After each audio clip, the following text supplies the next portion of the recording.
हमें polynomial 4u square plus 8u के लिए जीरोस फाइंड आउट करने हैं और कोफिशिएंट और जीरोस के बीच में जो रिलेशनशिप है उसको भी वेरीफाई करना है।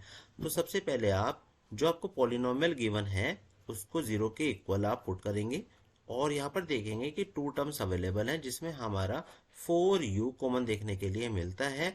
u plus 2 as a remaining part है। तो सबसे पहले अगर 4u 0 के इक्वल है तो आप क्या कहेंगे u is equal to 0/4 meaning that u is equal to 0। Second case में अगर हम यहाँ पर u प्लस 2 को 0 के इक्वल कंसिडर करेंगे तो u आपका आएगा -2। Then if u plus 2 is equal to 0 so that u is equal to -2। यही आपके जीरोज हैं, 0 एंड -2। तो हम लिखेंगे therefore zeros are 0, -2। First one को हमने अल्फा और दूसरे को हमने बीटा से कंसिडर कराया है। अभी आपको जो पॉलिनोमियल है उसको कंपेयर करना है। 4u square plus 8u comparing 4u square plus 8u with au square plus bu plus c is equal to 0। So that after comparison a का वैल्यू आपको 4, b का वैल्यू 8 और c का वैल्यू 0 मिलेगा। वेरीफाई करने के लिए हम यहां पर करेंगे फॉर वेरिफिकेशन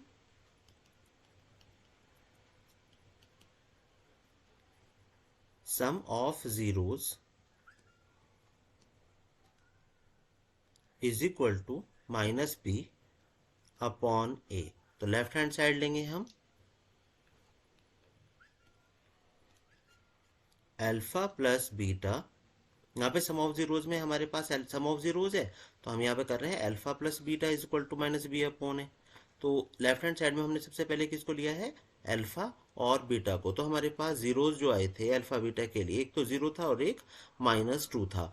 इसका मतलब हम यहाँ पर क्या लिखें, 0 प्लस और यहाँ पर -2, 0 -2, तो रिजल्ट होगा -2। सिमिलरली जब मैं राइट हैंड साइड की बात करूंगा तो वो होगा मेरा -b अपॉन a और हमने b को यहाँ पर इवेल्युएट किया था -8 अपॉन a के लिए 4, 4 से ये 2 टाइम होगा तो -2। Left hand side right hand side equal हो गए। दैट्स मीनिंग कि हमने इसको सम ऑफ जीरोज को तो वेरीफाई कर लिया है। अभी बात आती है प्रोडक्ट ऑफ जीरोज की।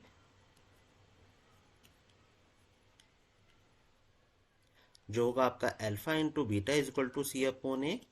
Again left hand side alpha into beta, तो अल्फा है 0, बीटा है -2। अगर प्रोडक्ट करेंगे और उसमें एक भी वैल्यू आपका 0 है तो कंप्लीट आपका 0 के इक्वल हो जाया करता है।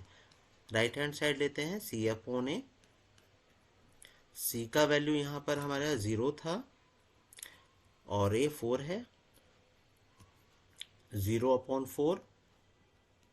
किसी भी डिजिट से 0 को अगर आप डिवाइड करेंगे तो रिजल्ट क्या होता है, 0। तो फिर से लेफ्ट हैंड साइड और राइट हैंड साइड इक्वल हो चुके हैं, ये भी आपका वेरीफाई हो चुका है। तो यहाँ पे हम यहाँ पे इसको कर देते हैं कि दिस इज वेरीफाइड।